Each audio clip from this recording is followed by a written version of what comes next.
다윗은 비록 자신을 죽이려고 했던 이 사울이었지만 다윗은 그와 그의 아들 요나단의 죽음을 그는 진심으로 슬퍼했습니다. 그리고 오늘 본문은 다윗이 사울 왕과 이 요나단의 죽음을 예통하며 지은 노래입니다. 즉 사울과 요나단을 기리는 노래이죠. 그리고 이 노래를 유다 족속에게 가르치라라고 말을 합니다.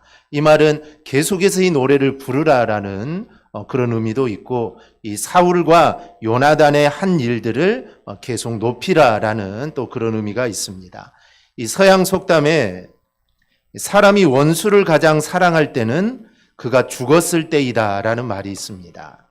이 말은 사람이 그 대적자나 원수가 죽었을 때 이 가장 기뻐한다는 이 역설적 의미를 지니고 있습니다. 그러나 다윗은 사울의 죽음을 즐거워하지 않았습니다.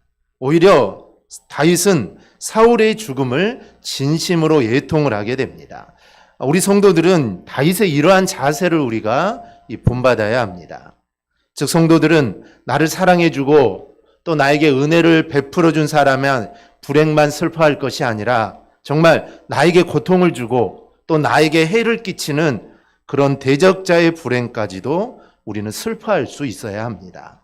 이러한 성도가 하나님이 기뻐하시는 이 참된 신앙을 지닌 이 성도입니다. 그렇다면 성도는 왜 이렇게 해야 될까요? 왜 대적자들이나 원수의 불행에 대해서 우리 성도들이 안타까워하고 슬퍼해야 됩니까? 한 가지만 말씀드리면, 우리 또한 본래는 하나님과 원수였지만 하나님의 사랑을 입었기 때문입니다. 우리의 본래의 신분은 죄인으로 하나님을 대적하던 하나님의 원수였습니다. 따라서 우리 모두는 이 죄로 말미암아 멸망받을 수밖에 없었던 그런 존재였죠. 그러니 얼마나 큰 불행입니까? 그런데 하나님은 우리 인간의 이런 불행을 기뻐하지 않았습니다. 원수인이 기뻐해야 될 텐데 하나님은 기뻐하지 않았죠. 오히려 안타까워하십니다. 그리고 안타까워하는 그치지 아니하시고 그러한 불행에서 건져주시기에 당신의 독생자를 희생시키기까지 그렇게 하십니다. 이 얼마나 크고 놀라운 하나님의 이 사랑입니까? 오늘 우리가 하나님의 자녀가 되어 우리가 하늘나라 소망을 품게 된 것도 하나님의 우리의 불행한 처지를 안타까워하셔서 우리에게 말할 수 없는 은혜를 베풀어 주셨기에 이게 가능해진 것입니다. 그렇기 때문에 우리도 나를 괴롭히고 아니면 정말 내가 원수와 같은 사람이 있다 하더라도 우리는 그들의 슬픔, 그들의 당한 일들을 우리는 기뻐하거나 그래서는 안 된다는 것이죠. 함께 슬퍼하고 함께 위로해 주어야 한다라는 것입니다. 근데 다윗이 바로 그런 모습을 보입니다. 그리고 여기서 한 걸음 더 나아가 다윗은 슬픔의 노래까지 만들죠. 그래서 활의 노래다라고 제목까지 붙입니다. 이 활의 노래란 무슨 의미일까요? 이 활은 말 그대로 화살을 쏘는 활을 의미합니다. 이 노래의 내용을 보면 요나단의 활이라는 말이 언급이 됐고, 사무엘상을 보면 요나단은 이 활을 아주 잘 쏘는 사람으로 이렇게 묘사되어 있습니다. 또 역대상 8장을 보면 사울과 요나단이 속한 이 베냐민 지파가 활을 잘 쏘는 용사들이다라고 말을 합니다. 그런데 이와 달리 사무엘상 31장을 보면 이 사울이 활을 쏘는 자에게 심한 상처를 입은 내용이 나오죠. 이제 이게 계기가 되어서 사울이 죽게 됩니다. 이처럼 활이라는 것은 사울과 요나단의 용맹함을 드러냄과 동시에 또 그들의 죽음을 상징한다는 점에서 이 활의 노래로 다윗이 이 제목을 삼게 됩니다. 그럼 우리는 이 다윗의 이렇게 노래까지 정말 지으면서 슬퍼하는 모습을 통해 우리가 무엇을 얻어야 합니까? 먼저는 사울을 들어 사용하신 하나님에 대해서 우리가 분명하게 깨달아야 합니다. 사울의 인생을 우리는 실패한 인생이라고 합니다. 그래서 설교할 때도 이 사울을 이야기할 때는 보통 실패한 왕, 그가 잘못한 점들을 보통 이렇게 설교를 많이 합니다. 사울이 하나님 앞에 올바로 서지 못한 점들이 많기 때문이죠. 그런데 다윗은 사울의 인생이 실패한 인생이라고 말하지 않습니다. 다윗은 사울의 이룬 업적을 하나님이 하신 일로 높이고 있습니다. 그래서 이렇게 노래하죠. 19절을 보면 이스라엘아 내 영광이 산 위에서 죽임을 당하였도다. 사울과 요나단을 이스라엘의 영광이라고 말을 합니다. 이어 또 두 용사가 엎드러졌도다. 이스라엘에게 사울과 요나단은 용사였다라고 이렇게 말을 합니다. 실제로 그렇습니다. 이 사울 왕 때에 이스라엘은 군사적인 이 틀을 갖추어서 이 왕국다운 면모를 갖추게 됩니다.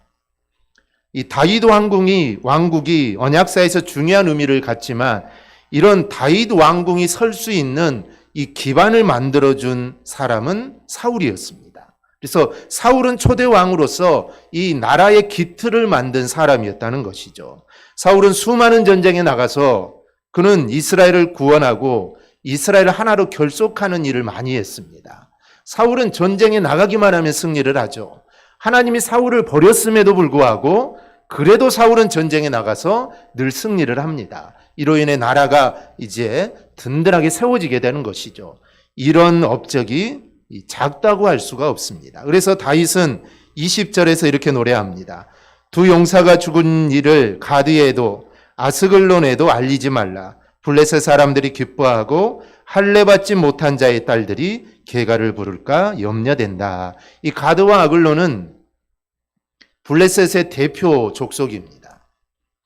블레셋은 이스라엘에게는 큰 적인데 만약에 그 나라의 왕과 또 그 대를 이어 왕이 될 아들이 죽었다는 소식이 블레셋에게 전해진다면 아마 저들은 야 우리의 다곤신이 여호와를 이겼다라고 그들은 기뻐할 것입니다. 그러니 이 죽음을 그들에게 알리지 말라라는 것입니다. 그러면서 사울과 요나단이 죽은 장소를 저주합니다. 21절을 보면 길보아 산들아 너희 위에 이슬과 비가 내리지 아니하며 재물 낼 밭도 없을지어다. 거기서 두 용사의 방패가 버림받음이니라. 곧 사울의 방패가 기름 부음을 받지 아니함 같이 됨이로다. 사울과 요나단이 죽음이 이루어진 곳 길보아 산에 이슬이 내리지 않을 것이라는 것은 그만큼 사울과 요나단이 중요한 인물이라는 겁니다. 그리고 다윗은 저들의 죽음이 결코 헛되지 않았다고 합니다. 22절을 보면 죽은 자의 피에서 용사의 기름에서 요나단의 활이 뒤로 물러가지 아니하였으며 사울의 칼이 헛되이 돌아오지 아니하였도다. 비록 이제 요나단과 사울이 죽어서 피와 기름이 되었지만 그 활과 칼이 멈춘 것이 아니다. 즉 이스라엘을 이만큼 키워낸 것은 헛된 것이 아니다라고 다윗은 말을 합니다. 다윗은 이스라엘이 사울과 요나단을 통하여 이렇게 번성을 이루었기 때문에 사울과 요나단의 죽음을 너희는 슬퍼하라는 것입니다. 아마 많은 사람들이 기뻐했을 겁니다. 그리고 백성들은 다윗도 기뻐할 줄 알았습니다. 그런데 다윗은 기뻐하지 않았다는 것이죠. 슬퍼합니다. 그리고 너희도 이런 일들 때문에 사울과 요나단의 죽음을 슬퍼하라는 것이죠. 그리고 이 둘의 죽음이 아름다운 자라고 하면서 죽을 때도 함께한 아름다운 부자라고 이렇게 말을 합니다. 또한 요나단에 대해서는 다윗이 형이라고 합니다. 즉 다윗과 요나단은 피를 나눈 형제는 아닙니다. 그리고 나이로 봐서도 이 형벌이 되지 않죠. 삼촌뻘 정도 되는 아마 나이일 텐데 다윗은 요나단을 형이라고 부릅니다. 즉 그들은 피를 나눈 형제는 아니지만 여호와 신앙 안에서 언약으로 굳게 맺어진 의형제였던 것입니다. 그래서 요나단의 죽음은 다윗에게 너무나 슬펐고 또 너무나 충격적인 사건이었죠. 또한 다윗은 요나단이 자신을 사랑한 것이 여인의 사랑보다 더하다고 합니다. 그래서 요나단을 특별히 추억을 하게 되죠. 그리고 27절에는 두 사람이 엎드러진 것을 싸우는 무기가 망한 것이라고 슬퍼하면서 이렇게 말하면서 슬퍼합니다. 우리는 다윗의 이러한 슬픔의 노래를 통해서 사울이 신앙적으로는 실패했지만 그가 이룬 업적에 대해서는 잊지 않는 것이 중요하다라는 것을 우리는 알게 됩니다. 즉 구원 역사에 직접적인 사울은 역할을 한 것은 없습니다. 하지만 사울로 인하여 이스라엘이라는 왕국의 기틀을 잡은 것은 이거는 분명한 사실이라는 것이죠. 그래서 사울의 모든 것이 잘못된 일인 양 그렇게 공격할 것이 아니라 그가 이룬 좋은 업적을 인정할 줄도 알아야 한다라는 것입니다. 우리는 흑백 논리에 익숙합니다. 그래서 내 편이 아니면 다 적이라고 생각을 하죠. 이 사람이 내 편이 아니면 무조건 적이다라고 생각을 합니다. 그런데 내 편이 아닌 것은 그냥 단순하게 내 편이 아닌 것입니다. 그런데 우리는 정말 그 사람을 나쁜 사람, 내 편이 아니면 정말 나의 원수라고 생각하는 게 우리들의 그런 생각들입니다. 그래서 이런 흑백 논리가 있다는 것이죠. 그런데 우리에게도 이런 점들이 있다라는 것입니다. 하나님께서 인생을 이 세상에 보낼 때는 그 사람만 감당할 분명한 몫이 있습니다. 즉, 그 사람만이 꼭 해야 될 그런 몫이 있다는 것이죠. 악한 것, 불의한 거는 우리가 비난하되 그가 이룬 업적들, 이 장점들은 우리가 받아들일 수 있어야 합니다. 설령 싫어하는 자라 할지라도 비난보다는 그에게 있는 긍정적이고 좋은 것들을 우리는 받아들여야 합니다. 이 바울이 1차 전도 여행을 할 때 요한 마가가 도망을 가게 됩니다. 힘들어서 도망을 갔겠죠. 이 선교 여행이라는 것이 뭐 지금같이 교통도 발달하지 않은 때라 걸어가야 되고 배를 뭐 한 달, 두 달 배를 타야 되고 배를 타면 뭐 배가 뒤집어져서 죽을 수도 있고 이 선교 여행에 정말 수많은 어려움들이 있습니다. 그래서 요한 마가가 도망을 가게 되죠. 그래서 사도 바울이 2차 전도 여행 때는 내가 이 마가 요한을 나는 데리고 갈 수 없다. 이런 사람과는 내가 선교 여행을 함께 갈 수 없다라고 말을 합니다. 그러면서 이 바나바와 크게 싸우죠. 바나바와 크게 싸웁니다. 결국 바나바라는 좋은 사역자와 결별을 하게 되죠. 바울도 다윗이 사울과 요나단에 대해서 각별하게 칭찬하는 이유를 깨달았는지 나중에는 이 요한 마가가 자신에게 꼭 필요한 사람이다라고 이렇게 인정을 합니다. 우리가 다른 사람을 평가하고 판단하는 것은 결국 내가 하나님의 자리에서는 이 교만에 지나지 않습니다. 아무리 부족한 자라 할지라도 그와 하나님 사이에 이루어진 중요한 일이 있기 마련입니다. 따라서 우리는 흑백 논리가 아니라 정말 타인이 가지고 있는 고유한 것, 그것을 온당한 가치를 부여할 수 있는 우리의 삶이 되어야 합니다. 다윗은 그랬다는 것이죠. 사울이 얼마나 잘못한 일도 많고 다윗을 수없이 죽이려고 했지만 그런 것만 본 게 아니라 정말 사울이 잘한 것들을 보았다는 것입니다. 그리고 그것을 칭찬하고 그것을 찬양하고 그것을 높이고 있는 모습을 우리가 볼 수가 있습니다. 또 하나는 하나님께서 하시는 일에는 실수나 실패가 없음을 우리는 깨달아야 합니다. 하나님은 언제나 옳으십니다. 이것을 우리는 신정론이라고 하는데 사울을 선택하여 기름을 부은 하나님은 사울에게 하게 하신 일이 있습니다. 그래서 하나님은 그 일을 정확하게 하셨습니다. 이 일에는 결코 실패가 없다라는 것입니다. 사울을 선택하신 하나님은 실패한 것이 아닙니다. 사람들은 실패했다고 할 겁니다. 왜 사울을 세워서 그렇게 했느냐? 하나님은 실패했다라고 하지만 하나님은 사울을 통해 이루고자 한 일을 다 이루신 것입니다. 다윗은 이것을 알았기에 하나님의 선택에 토를 달지 않았던 것이죠. 그리고 하나님이 하신 일이기에 그는 지금 노래를 하고 있는 것입니다. 그렇다면 성경에 보면은 하나님이 후회하신다는 말이 있습니다. 하나님은 사울을 세운 것을 후회하셨다라고 성경은 기록을 합니다. 분명히 그런 구절이 있죠. 그런데 이것은 신인 동영론적 표현이라고 합니다. 즉 인간은 하나님의 언어를 결코 이해할 수가 없습니다.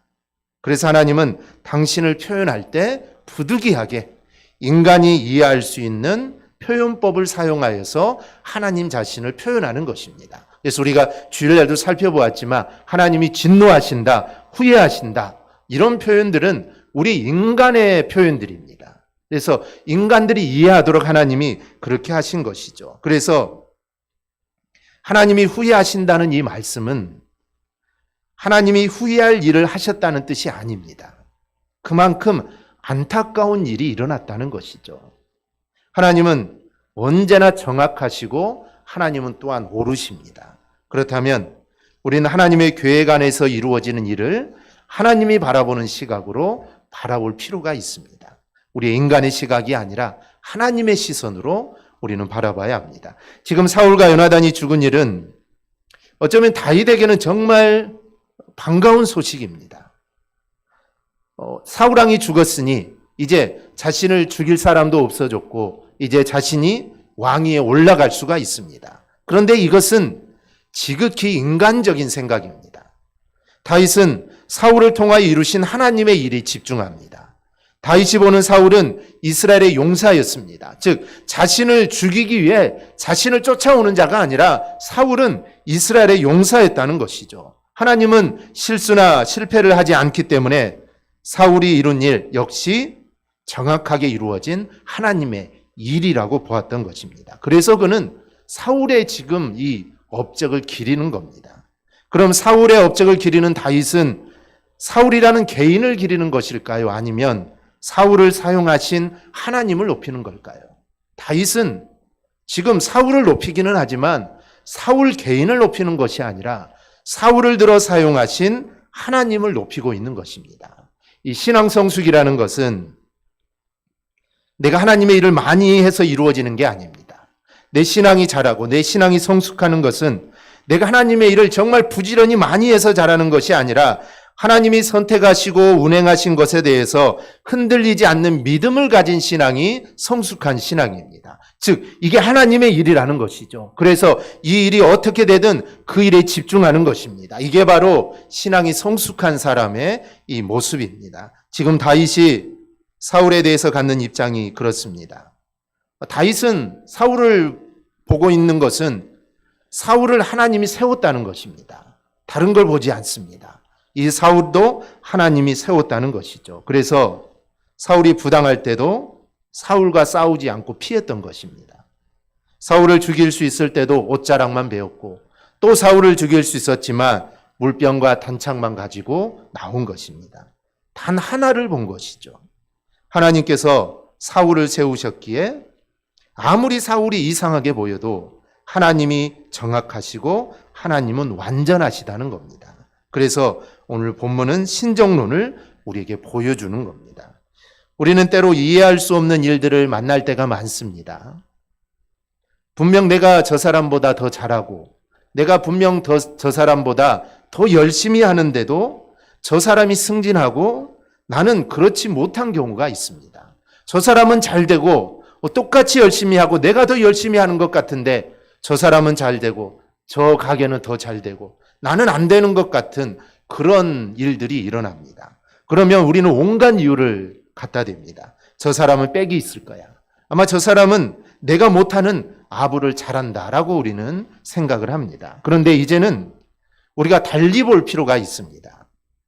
나는 이해되지 않지만 저 사람이 저 자리에 있어서 이루어야 할 무언가가 있기 때문에 지금 그 자리에 그 사람이 있는 겁니다. 즉 내가 할 일이 아니라 바로 저 사람만이 할 수 있는 일을 하나님이 허락하셨기에 저 사람이 저기에 있다라는 것입니다. 즉 나는 이해할 수 없지만 하나님은 정확하시다라는 생각을 우리는 가져야 합니다. 물론 그의 행위가 선하지 않아도 그렇습니다.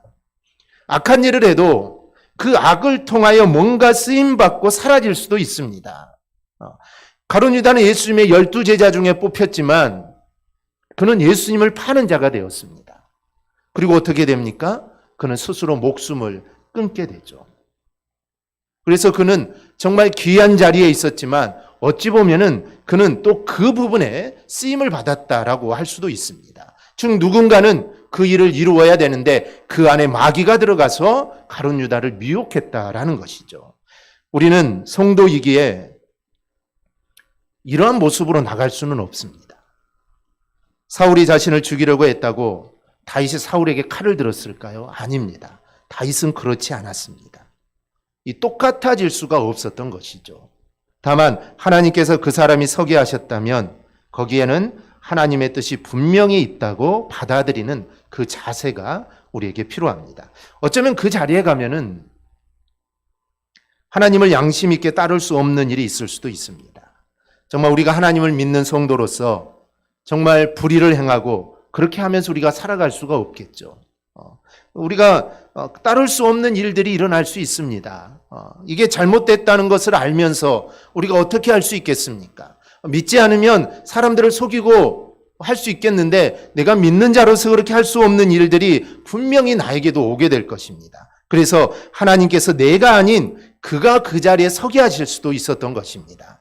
그렇다면 오히려 내가 그 자리에 서지 않는 것을 우리는 감사할 줄 알아야 합니다. 어쨌든 중요한 것은 우리의 이성은 모든 것을 설명하고 이해될 수 없지만 그렇다 하더라도 하나님은 항상 옳다라는 것입니다. 하나님은 항상 옳다라는 것이죠. 이러한 신앙의 눈을 갖게 되면 우리는 모든 일에 감사할 수 있습니다. 그리고 이루어지는 하나님의 일을 바라볼 수 있고 그리고 그 일을 통해 또 감사할 수 있게 되는 것입니다. 다윗의 지금까지의 삶은 흔들리지 않고 하나님이 언제나 옳으시다는 이런 신정론적인 삶을 살고 있음을 바로 우리에게 보여줍니다. 또 하나는 이런 전체적인 일을 통하여 우리 성도는 역사 앞에서 살아가야 함을 우리는 깨달아야 합니다. 가끔 역사의식이 무엇인가를 우리가 생각하게 됩니다. 그리고 역사의식을 가지고 살아가라. 이런 말을 우리가 많이 듣죠.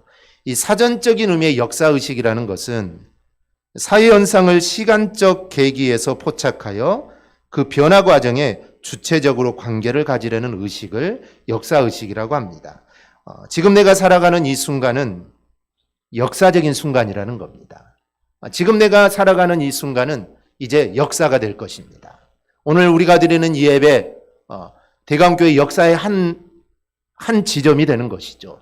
오늘이 지나면, 이 시간이 지나면 이게 역사가 되는 것입니다. 그래서 우리는 역사 속에서 살아가고 있는 것이죠. 그래서 그런 의식을 가지고 살아가라는 것입니다.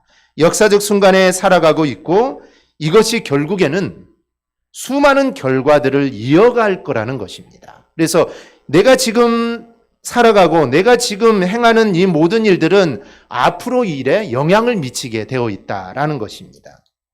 역사의식이 없는 사람은 지금 살아가는 것이 수많은 결과들로 이어질 거라는 점을 생각하지 못합니다. 그럼 어떻게 살까요? 내가 얻을 이익에 따라서 살아갑니다. 앞으로 어떤 일이 일어날지 내가 선택한 걸로 어떤 결과가 일어날지 상관이 없습니다. 그냥 나에게 이익만 있으면 된다는 것이죠. 그렇게 살아갑니다. 하지만 우리는 성도입니다. 일반사회에서 이야기하는 역사의식 사원에서 우리는 머물러서는 안 됩니다. 우리는 성도이기 때문에 하나님 앞에서 살아가는 모습이 되어야 됩니다. 내가 지금 누구 앞에서 살아가고 있는가? 내가 지금 하나님 앞에서 살아가고 있다. 이게 바로 우리 성도들의 역사의식입니다. 만약 사울이 올바른 역사의식을 가지고 있었다면 어땠을까요? 즉 사울이 내가 지금 하나님 앞에서 살아가고 있다. 처음에는 사울이 이랬습니다. 처음에 사울의 모습은 하나님 앞에서 살아갔죠. 그런데 그가 나중에도 하나님 앞에서 생각하고 결정하고 살아갔다면 그는 완전히 아마 다른 사람이 되었을 겁니다. 사울도 다윗이 자신보다 더 뛰어나고 그리고 자신의 뒤를 이어 이스라엘의 왕이 될 것을 알았습니다. 그렇다면 만약에 하나님 앞에 서 있었다면 다윗에게 왕이 되는 길을 안내했을 것입니다. 마치 세례 요한처럼 많은 사람들이 세례 요한에게 메시아다, 장차 우리가 기다리는 분이다. 많은 사람들이 마치 세례 요한을 메시아처럼 높였지만 세례 요한은 정확한 역사의식을 가지고 있었습니다. 자신은 메시아가 아니라는 겁니다. 자신은 예수님이 오시는 길을 안내하는 사람이라는 것이죠. 이 정확한 역사의식이 있었기에 그는 교만하지 않을 수 있었고 주님의 길을 예비하는 삶을 살 수 있었던 것입니다. 사울도 정말 하나님 앞에서 살아갔다면 자신이 정말 다윗의 왕이 되는 길을 안내하는 자라는 것을 아마 알았을 것이고 그거를 행했을 것입니다. 자신은 다윗이 왕이 되기 전까지 왕궁의 기틀을 마련하는 것, 이게 내 임무라는 것을 알고 거기에 충성했을 겁니다. 그렇다면 길보아 위에서 죽지 않아도 되었을지도 모릅니다. 다윗이 성전을 지을 때도 그랬습니다. 다윗은 성전을 짓고 싶었지만 하나님이 너는 성전을 지을 수 없다라고 합니다. 얼마나 짓고 싶었겠습니까? 하나님은 성전 짓는 일은 네 아들 솔로몬에게 내가 허락할 거다라고 말을 하죠. 그래서 그가 한 일이 무엇입니까? 성전을 짓는데 그 성전을 잘 지을 수 있도록 만반의 준비를 해주는 것이었습니다.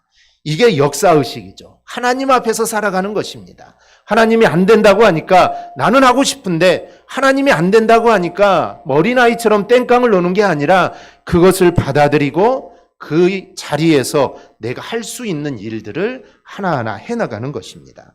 이 잘 조명되지는 않지만 요나단의 삶이 바로 그런 삶이었습니다. 요나단은 단지 다윗과 친분이 있다고 해서 다윗을 살려준 것이 아닙니다. 요나단은 알았습니다. 다윗을 들어서 이스라엘을 새롭게 만들어 가실 하나님의 그 뜻을 요나단은 알았던 것입니다. 사울도 그걸 알았습니다. 그런데 이 둘은 알기는 알았지만 그 후에 실행으로 옮기는 것이 달랐죠. 요나단은 그것을 알고 다윗을 살려주었지만 사울도 그것을 알았지만 그래서 사울은 다윗을 죽이려고 했던 것입니다. 하나님 앞에 서지 못한 것이죠. 하지만 요나단은 하나님 앞에 서 있었기 때문에 다윗을 죽이려는 사울로부터 도망가는 길을 안내해 주었던 것입니다. 그때 분명히 이야기합니다. 요나단은 다윗이 왕이 될 것이고 자신은 그 다음이 될 거다라고 말을 합니다. 이게 하나님 앞에 서지 않으면 이게 가질 수 없는 생각입니다. 한 나라의 왕이 되는 것입니다. 그냥 어느 직분을 맡거나 대리가 되거나 과장이 되거나 그래 네가 이번에 대리해라 내가 나중에 할게 이런 차원의 문제가 아닙니다. 한 나라를 갖는 것이죠. 한 나라를 다스리는 왕의 자리입니다. 그런데 이제 자신이 왕이 될 것이 분명한데 내가 왕이 되는 것이 아니라 네가 왕이 되고 다윗 너가 왕이 되고 그리고 그 다음에 내가 왕이 될 거다라고 이렇게 말을 했다는 것이죠.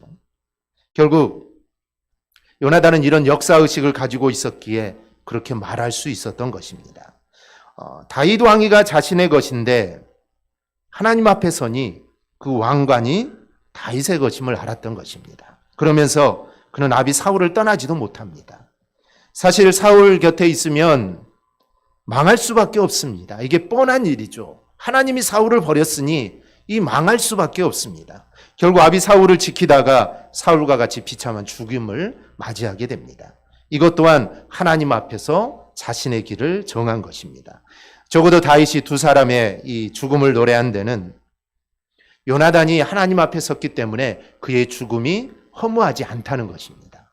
그의 죽음은 헛된 죽음이 아니다라는 것이죠. 그래서 다윗은 그들을 노래하고 있는 것입니다. 이제 이 노래를 우리가 이어봤습니다. 오늘 우리는 역사의식을 가지고 살아가야 합니다. 하나님 앞에서 마땅히 내가 서야 할 자리가 있습니다. 그렇다면 적어도 우리의 모습은 다윗이나 요나단 같은 모습이 되어야 합니다. 내가 하나님 앞에 서 있다. 내가 있어야 할 자리, 그 자리에 나는 서 있어야 된다는 것이죠. 그리고 어떤 일이든 하나님이 들어 사용하신 일에 대해서 폄하하지 말아야 합니다. 즉 인정할 것은 우리가 인정해야 합니다. 또한 이성에는 우리가 이해할 수 없지만 내 머리로는 잘 이해되지 않지만 하나님이 언제나 옳다라는 점을 우리는 절대로 놓쳐서는 안 됩니다. 그래야만 내가 욕심에서 벗어나 하나님을 높일 수 있는 것입니다. 그리고 우리의 눈이 하나님 앞에 있어야 합니다. 그래서 우리의 판단과 결정이 하나님 앞에서 이루어지는 일들이 되어야 합니다. 그럴 때 우리의 작은 삶은 결국은 하나님의 영광에 연결되는 삶이 되는 것입니다. 그렇지 못하면 내 삶을 통해 하나님의 영광을 드러낼 수가 없습니다. 그래서 하나님 앞에 내가 있다. 그리고 내가 하나님의 일을 이룬다. 그래야만 이 일들이 하나님의 영광으로 자연스럽게 연결이 됩니다. 그런데 다윗은 바로 이런 삶을 살았던 것입니다. 우리도 정말 오늘 다윗과 같은 삶을 살아서 우리의 삶을 통해 하나님께 영광을 올리기를 주님의 이름으로 축원합니다. 아멘. 기도하겠습니다.